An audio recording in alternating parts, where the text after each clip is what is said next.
Oh, hello. I've painted you. Okay. I was just struck by inspiration a couple of days ago. Dr. Hartman wanted me to paint landscapes, and that's what I was doing. But now I've been doing these things, a lot of them. The images just keep coming. Dr. Hartman likes them. He has them in his office. Yeah? He's very proud of me. He says I'm getting much better. I think I'm getting better. Well, I guess I'd better start wrapping this up. The storm is almost here. Look at that. I'd hate to be out there tonight.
Hartman had mentioned that the power had been acting up.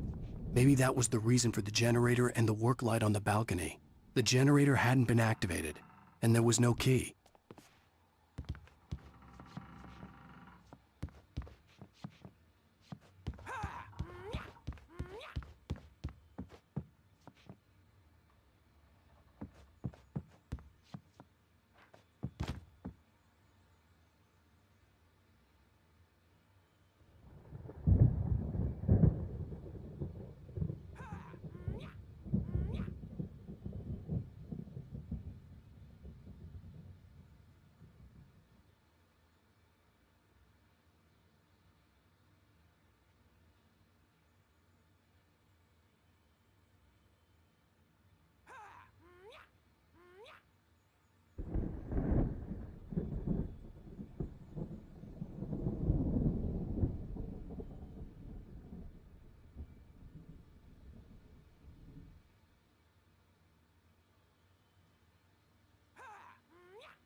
Now, you might have noticed the typewriter in your room.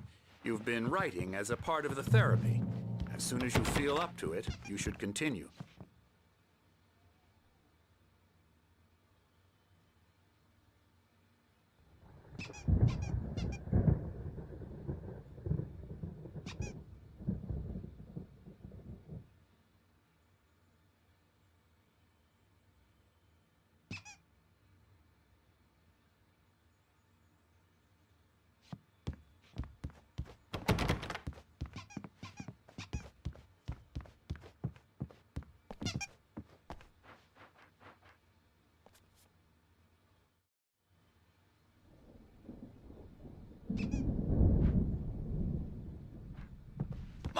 rheumatism's killing me.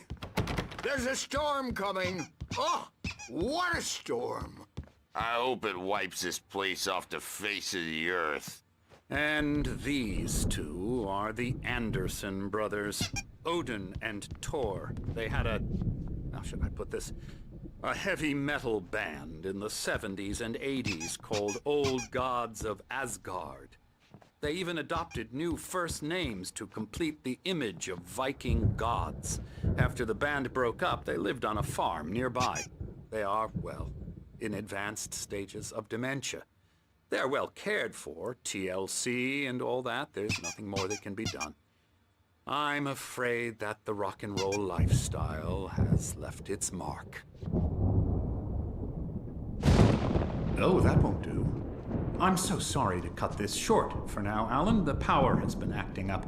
I'd better go check on it. We'll continue this soon.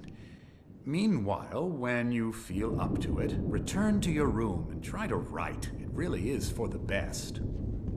Don't you think? I'd like to bash his head in with a hammer. Oh, he'd love to fish out our secrets, but he has no clue. He's not crazy enough. Not crazy like us, Sonny. Yeah! Being crazy's a requirement, Sonny. Who else could understand the world when it's like this? It takes crazy to know crazy. That's the sanest thing I've heard in a while. Zane! You're all right, Tom. Hey, we like him, don't we, bro? He's got to go to the farm. The Anderson farm. Valhalla! We wrote it all down, lest we forget. A crash course. All you need to know to get your head right. You need to find the message. Here, Sonny, here's something for you. Gave me a rash, but I kept it safe from these bastards.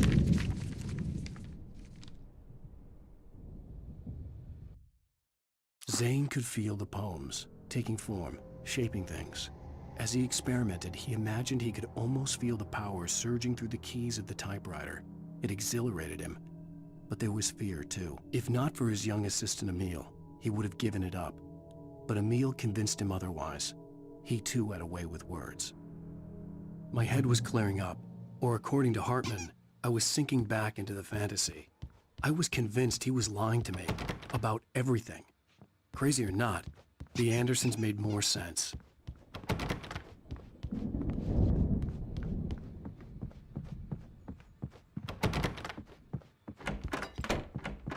dream. Can't wake up. You can't hurt a nightmare because all dreams are only imagination. They're only in your head, and they're not there when you wake up.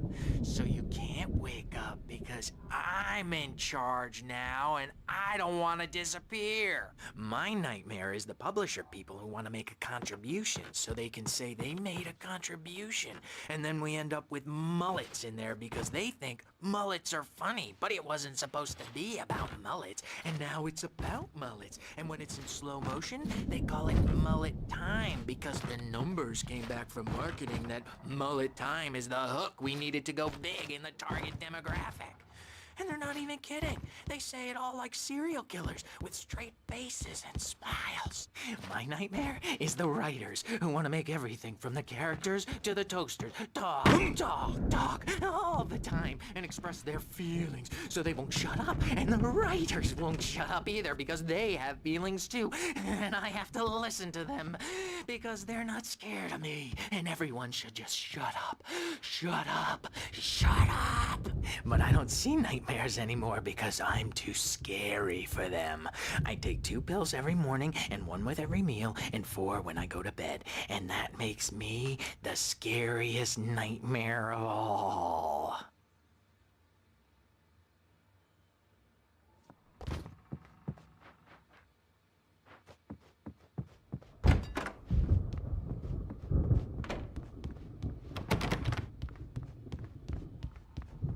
Hey, Wake, why don't you humor Dr. Hartman and give the writing a shot, huh? Typewriter's in your room. You can get to your The room doors by were those locked. stairs, Wake. Hartman and the nurses would have keys, but there was no way to get my hands on them.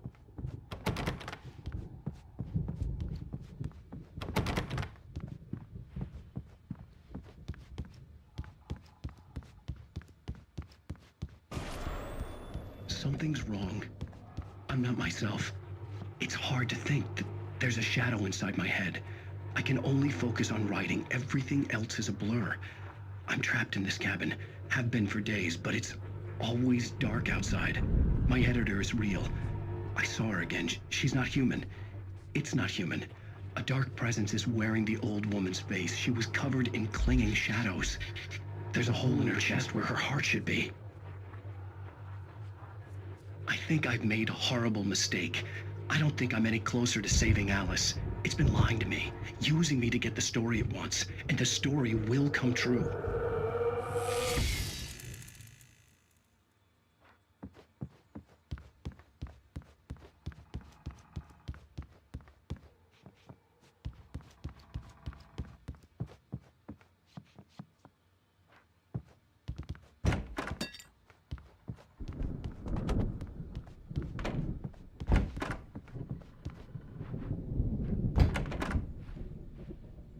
Hartman wanted me to write. I knew I couldn't, but I figured I should just play along for now. It was the only thing I could do with Nurse Birch watching me like a hawk.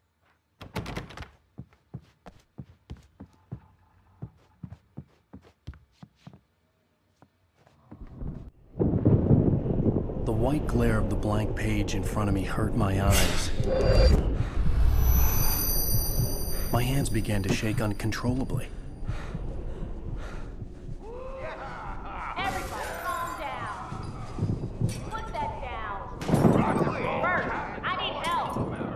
Hey, Wake, you stay here.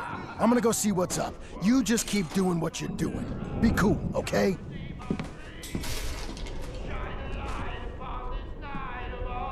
I didn't know what the chaos was all about, but it could be my only chance of getting out of here. Where the hell did he get a damn hammer? I don't know. Here's a friendly poke from Mjolnir, witch. Oh, afraid of the crazy brothers, are ya? Not so weak now, are we? Well, things are unraveling fast, aren't they?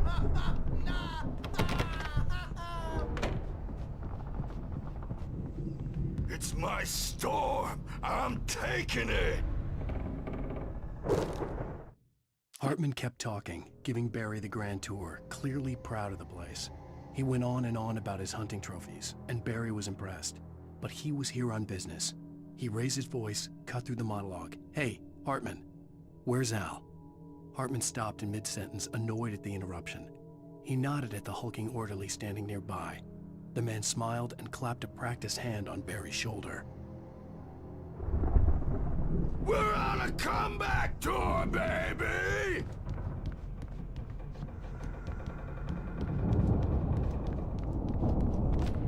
Hammer's way will have its say! Rise up in there! Sinclair looked bad. That wasn't a love tap. The crazy old fart hit her hard. If she was one of Hartman's goons, she had it coming. I could get the key to the office wing from Sinclair. I had to get to Hartman's office. He had taken all my manuscript pages. That's where he'd be keeping them. Maybe you could come out and beat our wrinkled, adult, diapered asses, Birch, since you're so tough, Birch. We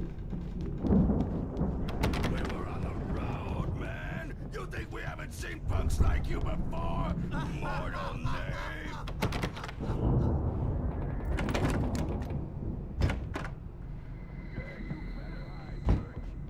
The markings on the tape said they were recordings Hartman had made at the sessions with his patients. I saw Alice's name on one of them. For a moment, I couldn't breathe right. All the time. The parties, he's so angry all the time. He's getting violent. Do you mean with you? No, not with me. No, never. Sometimes I almost wish Alan would take a swing at me, because at least that'd lead to a conversation he couldn't just march out of. But no. Alan doesn't really sleep. And the work, well, he's not writing at all. He sits there for hours and just gets more and more frustrated. And I can't talk to him. Yes. Tell me, Mrs. Wake. What would you say to him if he'd listen? I don't know. I want to say, I look at you, and it's not you. Just some stranger who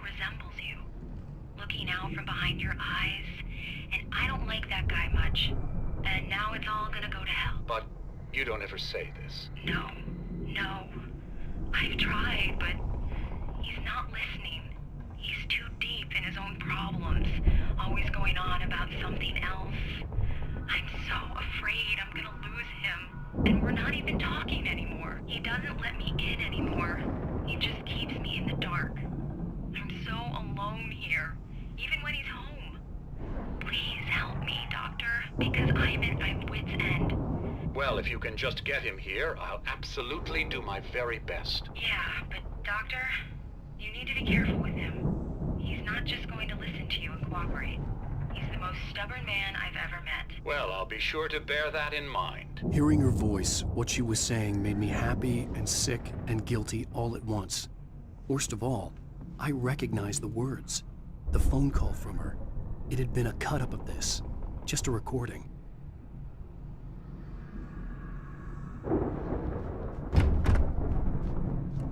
The photo on the wall caught my attention.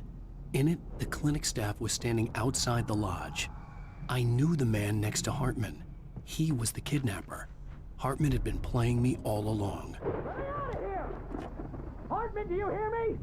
I'm gonna sue your crazy quack-ass to slay! Seriously, do you have any idea how much trouble you're in? I'm famous. I represent a celebrity. They'll be looking for me. Oh, that's how you want to play it? Is Barry? that how... Ow! About time! Barry, man, am I glad to see you. We need to get to Hartman's office. It's right next door.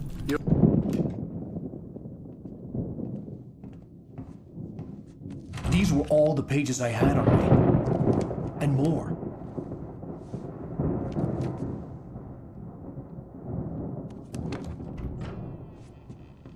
Alan, please. You're sliding back into the... Tell me one more lie and I'll shoot you in the face. Ah, well, it was worth a shot. Really, Wake, come on. Let's work together on this. You have no idea... Hartman, shut up! Barry, get out of here. I'll catch up with you. Get a car. Oh, Al, let's just... Go! Wake, listen to me. This is a mistake. Don't you see? Together we can create something absolutely wonderful. With your ability and mine.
Bookshelves out of my way.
Hartman followed the fall of Alan Wake with his binoculars. When the rider hit the water, he ordered Jack to take the boat to him. The spot was easy to see in the dark, even with all the extra lights in the boat. The flare floated and kept burning even in the water. Jack turned the radio louder as the engine sputtered. The music was rough and clanking, something the Anderson brothers would no doubt have enjoyed. But Hartman chose to ignore it. Wake was finally within his reach.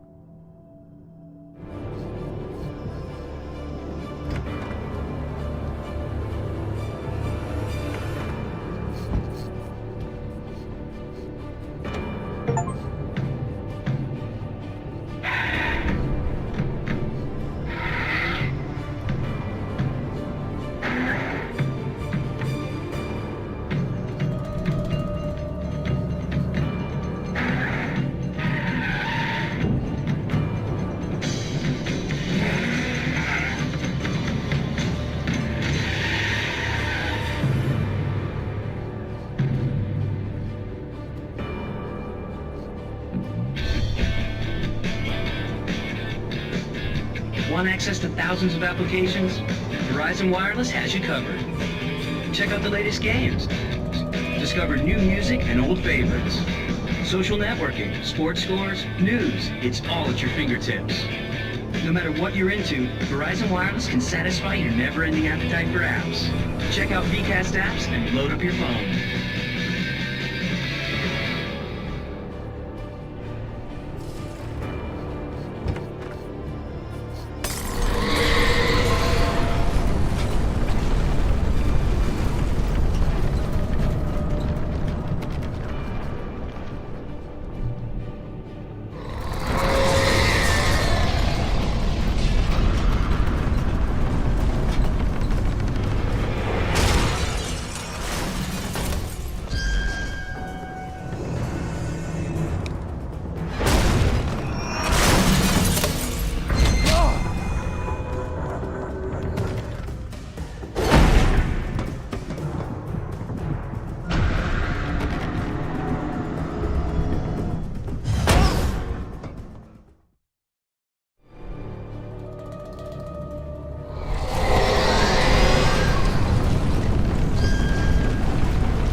Come on! We gotta get going!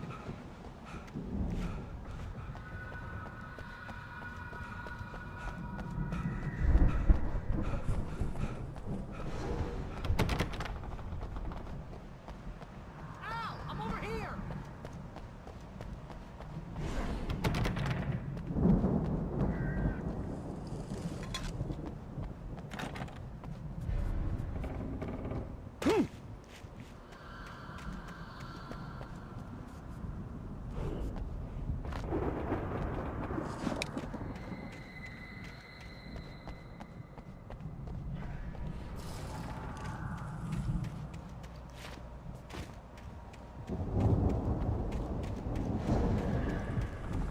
Found the car, but the gate's locked. You're gonna have to go through the hedge maze over there.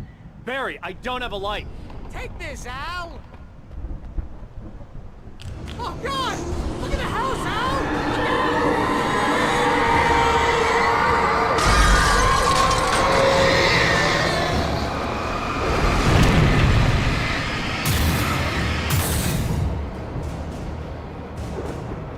Oh, geez, Al!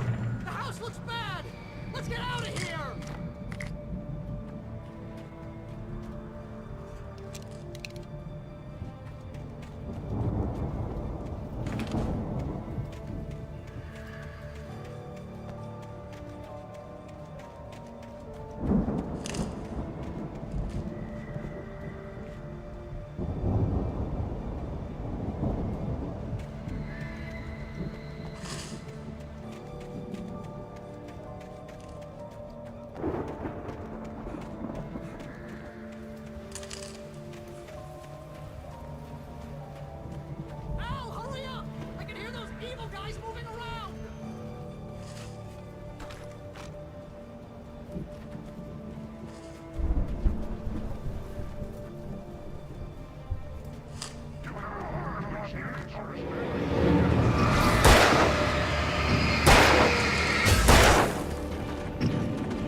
get 2 pounds in the morning, and then you'll be nice and calm all day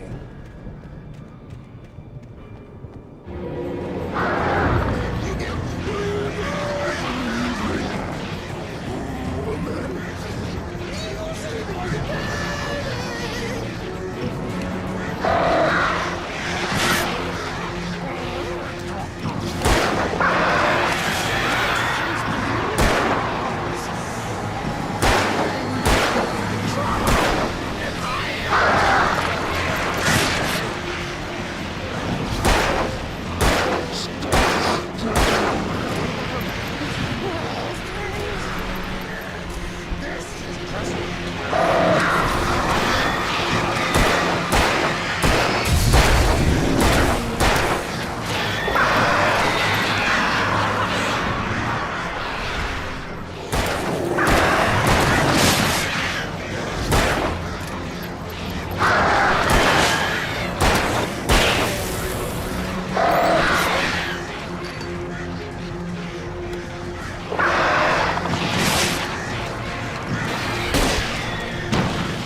Hartman knew he was no creator.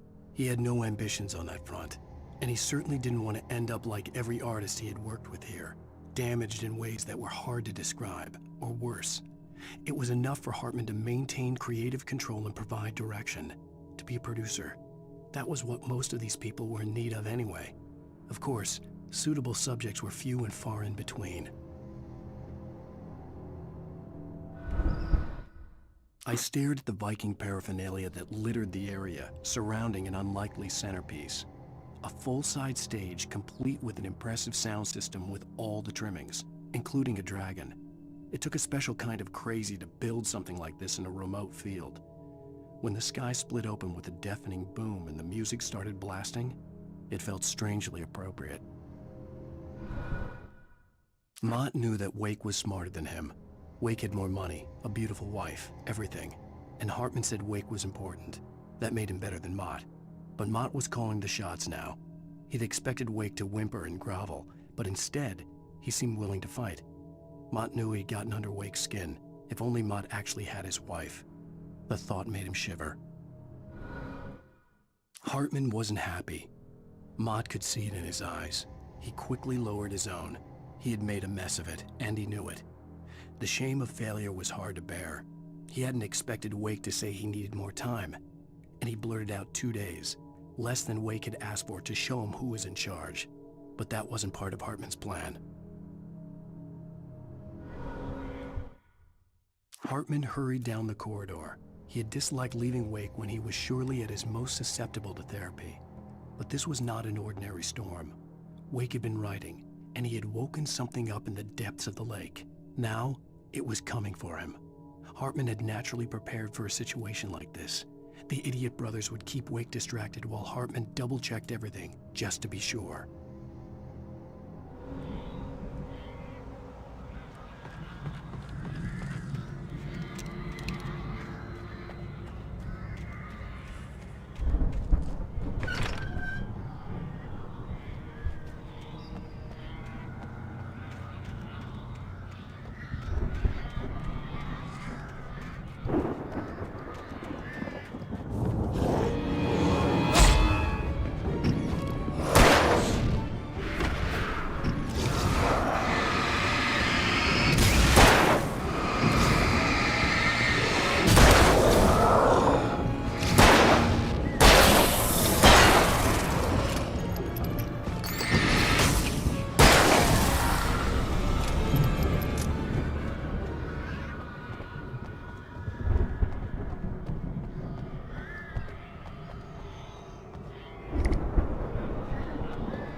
For the moment, Barry was just glad he had survived the fall.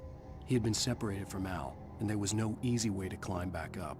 He told himself he'd be okay in the gloomy forest at night. He would just have to wait for a while for Al to find his way down. Barry turned when he heard the heavy footsteps and saw the movement.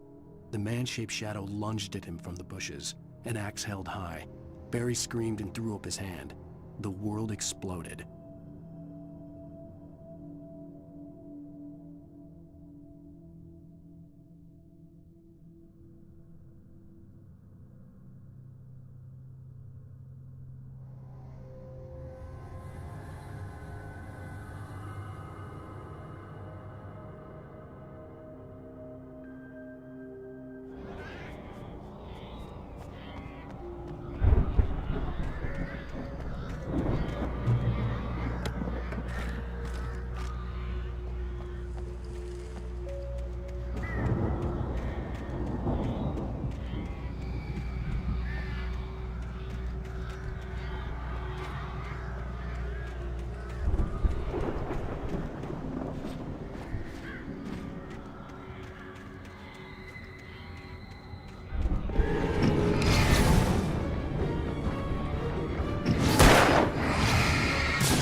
Hartman watched as Wake's features slackened. The man was bullheaded, no doubt. Even lying on the bed, he'd almost broken Hartman's nose the second time. But with a little time, he could break Wake down, give him proper direction. Wake was easily the most promising subject he had had. Well, since Tom, really. "Sleep well, Alan," Hartman whispered with a smile. "Let me take care of you." He sniffed hard to clear his throbbing nose, swallowed blood, and barely tasted it.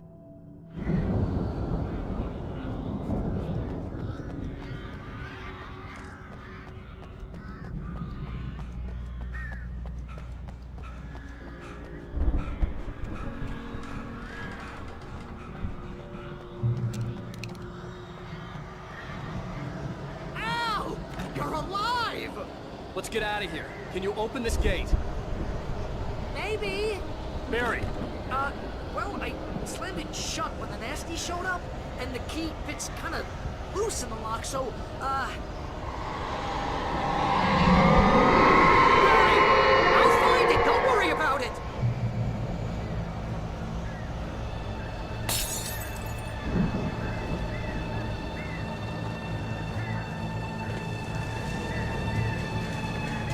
up, Barry! I'm on it! I'm on it!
Hurry up, Barry!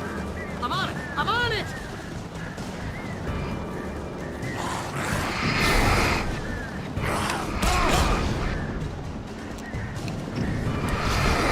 Gotta be here! Just hang on now!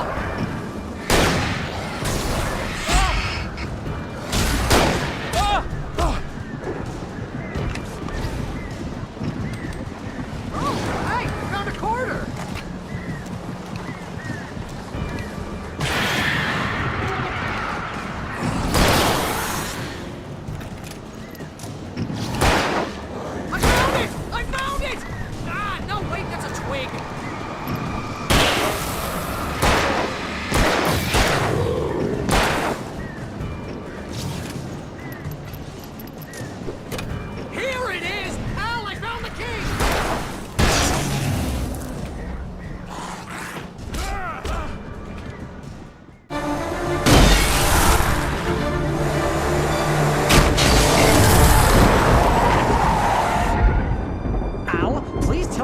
For the nearest, you're now leaving Bright Falls. Come back soon sign. We're going to the Anderson farm. I knew you were gonna say something like that. You know what? You owe me big time for this. When this is through, if we make it, I don't care what anybody says, I'm done with darkness. You're gonna buy me a tanning bed as a gift, and I'm gonna live in it.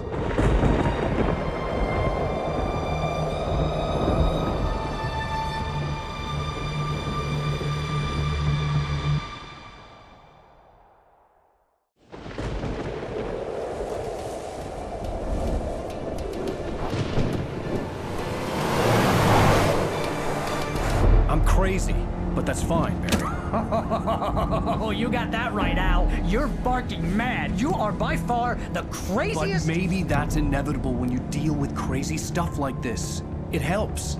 This is happening, Barry. Alice, they never had Alice. She's trapped in the darkness at the bottom of the lake, but she's not dead. Al, how can you know that? I know, Barry. I can— Al, No, listen. I can bring her back. I can find her. There's something special about this place. The lake, it does something to the works of art created here. It makes them come true. But there's a catch. The dark presence, whatever that thing is, twists it to its own ends. That's why all of this is happening. It's using my manuscript to take over everything. Al, I believe you. It happened to Thomas Zane before, it happened to the Andersons. I believe you. Crazy or not, you're not delusional. Weird shit's going down. That's a fact. I'm on board, man. I'm with you. The Andersons knew about it, but they were too far gone to tell me with all the drugs they were on. But they wrote it down. There's a message somewhere at their farm, Barry. We just need to find it. Look out!